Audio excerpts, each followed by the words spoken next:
এখন এই মুহূর্তে অবস্থান করতেছি নওগাঁ জেলার মালদা থানার প্রসাদপুর বাজারে, কাঁচা বাজারে। আমরা এই কাঁচা বাজারের যে উদ্যোগতিটা বা অবস্থানটা কি এই সম্পর্কে জানার জন্য আমরা কাঁচা বাজারের যেই ব্যবসায়ী আছে তাদের সঙ্গে আমরা কথা বলবো। 100 টাকা মন, আজকে আপনি 2400-2200 টাকা মন। তারপরে আর এই যে কাঁচামরিচ গতকাল ছিল 130-40 হাজার 150 টাকা কেজি। আপনার সচরাচর যেহেতু রমজানে লেবুর বেশি লেবুর দাম বেশি, 13 টাকা 14 টাকা পিস আপনার পাইকারি। লেবু পেঁয়াজ আপনার পাইকারি 1600-1700 টাকা মন। আচ্ছা, সিম আপনার হলো 15, 10, 12, 30, মানে যেরকম জিনিস সেরকম দাম। আলু আপনার পাইকারি 500-520। এটা কি আরো বাড়ার সম্ভাবনা আছে বলে মনে করতেছেন? 100 টাকা 50 টাকা বেশি হতেই পারে, আপনি মানে বাড়তেও পারে।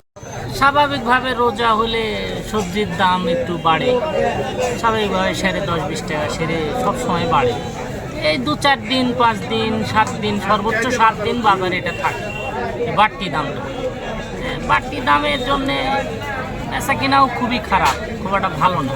তার মানে আপনি বলতে চাচ্ছেন গত দিনে যা বেচেছেন আজকে তার চেয়ে বেশি? হ্যাঁ, তার চেয়ে একটু বেশি। কিরকম বেশি? কেজি 20 টাকা 15 টাকা 20 টাকা সেরে বেশি সব সবজি।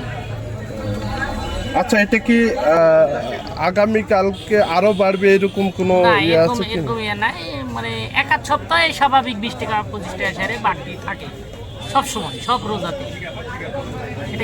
সেই অনুযায়ী এইবারও বাড়তি হচ্ছে। হ্যাঁ, এরকম